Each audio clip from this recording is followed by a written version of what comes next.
பெரிய புராணம் என்பது 12ஆம் நூற்றாண்டில் சேக்கிழார் எழுதிய நூல். இதில் 63 நாயன்மார்களின் வாழ்க்கை வரலாறு குறிப்பிடப்பட்டுள்ளது. பெரிய புராணத்தின் முதல் கதை சுந்தரர் நாயனார் பற்றியது. இது திருத்தொண்டத் தொகை என அழைக்கப்படுகிறது மற்றும் பெரிய புராணத்தின் முன்னுரையாகும். சுந்தரரின் கதை. சுந்தரர் தமிழ்நாட்டின் திருநாவலூர் என்ற கிராமத்தில் ஒரு பிராமண குடும்பத்தில் பிறந்தார். அவருடைய இயற்பெயர் நம்பி அரூரர். குழந்தையாக இருந்தபோது அவர் பக்தியில் வளர்க்கப்பட்டார் மற்றும் ஆன்மீக வாழ்க்கைக்கே பிறந்தவர் என்று கருதப்பட்டது. ஆனால் வளர்ந்து வரும்போது அவர் உலகியலான ஆசைகளால் ஈர்க்கப்பட்டார். சுந்தரர் வளர்ந்தபோது அவருக்கு திருமணம் ஏற்பாடு செய்யப்பட்டது. திருமண நாள் வந்தபோது ஒரு வயதான நபர் திருமணத்தை கலைத்தார். அவர் ஒரு ஆவணத்தை காட்டி சுந்தரர் தன்னுடைய அடியார் என்று கூறினார்.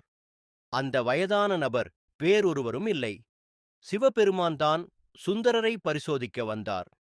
சிவபெருமான் சுந்தரருக்கு அவருடைய முந்தைய பிறப்பை நினைவூட்டினார். அப்போது அவர் சிவபெருமானை சேவை செய்வேன் என்று வாக்குறுதி அளித்திருந்தார். ஆரம்பத்தில் சுந்தரர் எதிர்ப்பு தெரிவித்தார் மற்றும் சிவபெருமானுடன் வாதத்திலும் ஈடுபட்டார். சிவபெருமான் சுந்தரரின் தைரியத்தால் மகிழ்ந்து அவரை வந்தொண்டன் என்று அழைத்தார்.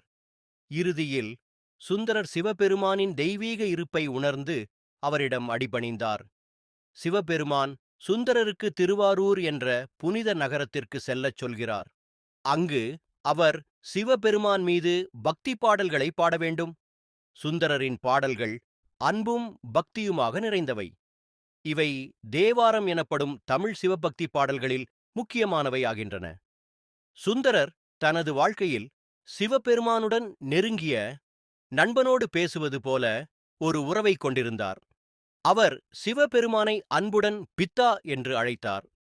சுந்தரரின் கதை பெரிய புராணம் நூலின் ஆரம்பத்தை அமைத்தது.